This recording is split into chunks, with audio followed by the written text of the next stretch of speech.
আমরা দেখি যে এখন যারা বিরোধী দলে বসছে এরাও একই কাজ শুরু করে দিয়েছে। ওই যে স্বৈরাচারের ভূত এদের উপরে আসর পড়ে গেছে। জুলাই সনদের জন্য যারা গলা ফাটায় ফেলে তাদেরকে তো আমরা প্রশ্ন করতে পারি, এতই যদি তোমাদের দরদ হয় তোমরা প্রথমে কেন সই করলা না ভাই? স্বৈরাচার পালিয়ে গেছে কিন্তু স্বৈরাচারের ভোট কিন্তু রয়ে গিয়েছে এই দেশে। কাজে আমাদের আপনারা দেশের মানুষ বিএনপিকে নির্বাচিত করেছে দেশ পরিচালনার জন্য, তাই তো? বিএনপি সরকার গঠন করেছে না? এখন যাদেরকে মানুষ ভোট দেয়নি তারা তো বিরোধী দলে বসবে, তাই তো নিয়ম, সংসদের নিয়ম তো তাই। যাদেরকে মানুষ বেশি ভোট দেয়নি, অল্প ভোট দিয়েছে তারা তো বিরোধী দলে বসবে। এখন এই বিরোধী দলে যারা বসলো, বসার সাথে সাথে আমরা দেখলাম ওই যে মনে আছে স্বৈরাচার একবার বলছিল বিএনপিকে 1 মিনিটও ক্ষমতা শান্তিতে থাকতে দিব না, মনে আছে? এই ডায়লগ মনে আছে? এই যে খালেদা জিয়া যখন একটা সরকার গঠন করলো তখন ওই পাশে যারা বিরোধী দল ছিল তারা বললো যে 1 মিনিটও বিএনপিকে শান্তিতে থাকতে দিব, একদম সংসদে বলছিল, মনে আছে? একদম পত্রিকার কথা। ও বাবা, আমরা দেখি যে এখন যারা বিরোধী দলে বসছে এরাও একই কাজ শুরু করে দিয়েছে। ওই যে স্বৈরাচারের ভূত এদের উপরে আসর পড়ে গেছে, এদের উপরে আসর পড়ে গেছে। আমরা যেই কাজগুলো করতে চাচ্ছি দেশের জন্য, আপনারা তো নিজের এই যে হাজার হাজার লোক এখানে বসে আপনার প্রত্যেকটা মানুষ হাত তুলে বললেন যে বিএনপি সরকার এই কাজগুলো সঠিকভাবে করতে বললে কার সুবিধা হবে? জনগণের উপকার হবে। এই কাজগুলোকে বাধাগ্রস্ত করার জন্য বিভিন্ন রকম তারা কায়দা শুরু করবে। তারা বলে সনদ পাস করতে হবে, এই করতে ওই করতে হবে। ইন্টারিয়াম গভর্নমেন্ট যে ছিল, ডক্টর ইউনূসের যে গভর্নমেন্ট ছিল, সরকার ছিল, তারা সংস্কার কমিশন গঠন করলো। কিন্তু বাংলাদেশে সংস্কারের প্রস্তাব সবচেয়ে প্রথম কে দিয়েছিল বলেন তো? বিএনপি দিয়েছিল 2016 সালে। এই যে সংস্কার কমিশন গঠন করেছিল যখন, তারপরে যে বিএনপি সহ বিভিন্ন দলকে যে আমন্ত্রণ জানিয়েছিল, সেখানে হয়েছে যত সংস্কারের বিষয় আনা হয়েছে তার 80 to 85 প্রস্তাব বিএনপি সবচেয়ে প্রথমে দিয়েছিল এবং কার নেতৃত্বে দিয়েছিল? দেশনেত্রী বেগম খালেদা জিয়ার নেতৃত্বে 2016 সালে এই সকল প্রস্তাব বিএনপি দিয়েছিল আমাদের সামনে। এবং মিডিয়া আছে, মিডিয়ার মাধ্যমে সমগ্র দেশের মানুষকে বলতে চাই পরিষ্কার ভাবে, যেই জুলাই সনদ আমরা সংসদের দক্ষিণ প্লাজায় ডক্টর ইউনূস যখন ডেকেছিল সনদ সই করার জন্য, সবচেয়ে প্রথমে বিএনপি গেছিল, বিএনপি জুলাই সনদ।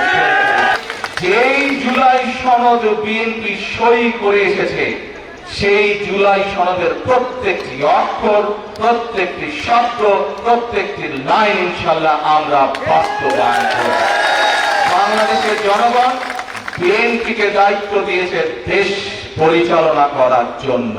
কাজে সনদ যেটি বিএনপি সই করে এসেছে, যেই সনদে অন্যরাও সই করে এসেছে, আমরা দেখেছি এই যে এখন যারা বিরোধী দলে আছে তারা গেল করবে কি করবে না একটা ঢিলে জামা, আর তাদের সাথে আরেকটা দল আছে তারা তো তখন সই করে নাই, তাদেরকে দেখলাম নির্বাচনের পরে গিয়ে হঠাৎ করে তৈরি করে সই করলো।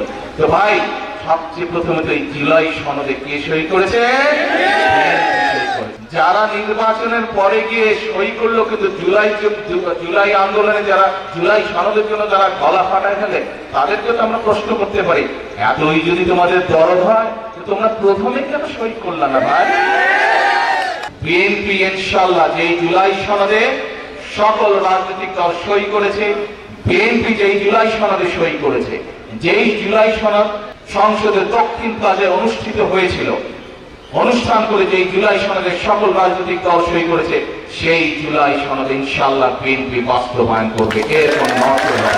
নির্বাচন হওয়ার পরে বাংলাদেশের সকল পত্রিকাগুলো ঘাটাঘাটি করলাম, পত্রিকার কোনো খবরে কিন্তু কোন জায়গায় কোনো যে অবাঞ্ছিত ঘটনা ঘটেছে, কোন জায়গায় অপ্রীতিকর ঘটনা ঘটনা নিউজ নাই, ছোটখাটো একটা দুইটা হালকা ঘটনা আছে নিউজ, কিন্তু অভিযোগ করার মতন কোন পত্রিকা না। বাংলাদেশের যত বড় বড় পত্রিকা আছে সবগুলো আমি পুঙ্খানুপুঙ্খভাবে নিউজটা পড়লাম, দেখলাম, খোঁজ করলাম, কোথাও কোনো ঘটনা নাই। যেখানে নির্বাচন উপনির্বাচন হয়েছে সেখানে মানুষ শান্তিতে আছে, সেখানে পরিস্থিতি ঠান্ডা, কিন্তু পরিস্থিতি গরম কোথায়? বায়তুল মোকাররমে। যেখানে সেখানে কোনো খবর নাই, পরিস্থিতি গরম হচ্ছে বায়তুল মোকাররমে। তারা পরিস্থিতি ঘোলাটে করার চেষ্টা করতে অজানা নাই। অজানা আপনাদের? অজানা নাই। কাজের প্রিয় ভাই বোনরা, আজকে সময় এসেছে আমাদের সকলকে, এখনো স্বৈরাচারের ভূত, স্বৈরাচার পালিয়ে গেছে কিন্তু স্বৈরাচারের ভূত কিন্তু রয়ে গিয়েছে এই দেশে। কাজে আমাদের সজাগ থাকতে হবে, আমাদের সকলকে সতর্ক থাকতে হবে, যাতে জনসম্পৃক্ত যে সকল কর্মসূচি আছে এই কর্মসূচিগুলো যাতে বাধাগ্রস্ত হতে না পারে। আমরা দেখেছি অতীতে কিভাবে দেশের মানুষের ভাগ্যের পরিবর্তনের রাজনীতিকে বাধাগ্রস্ত করা হয়েছে। আমরা দেখেছি অতীতে কিভাবে গণতন্ত্রকে বাধাগ্রস্ত করেছে। গণতন্ত্রের কথা বলে, জনগণের কথা বলে, জনগণের স্বার্থের বিরুদ্ধে কাজ কারা করেছিল, কি কি কাজ করেছে এগুলো আমাদের জানা আছে। কাজেই আমাদেরকে সতর্ক থাকতে হবে। আসুন, এই বাংলাদেশ হচ্ছে আমার, আপনার, আমাদের সকলের শেষ। আমরা জমেছি এই দেশেই আমাদেরকে হবে, বিদেশে কোনো আমাদের ঠিকানা নেই না। সেজন্য এই দেশটিকে আমাদেরকেই গড়ে তুলতে হবে, এই দেশটিকে আমাদেরকে ঠিক করতে হবে। কাদেরকে ঠিক করতে হবে?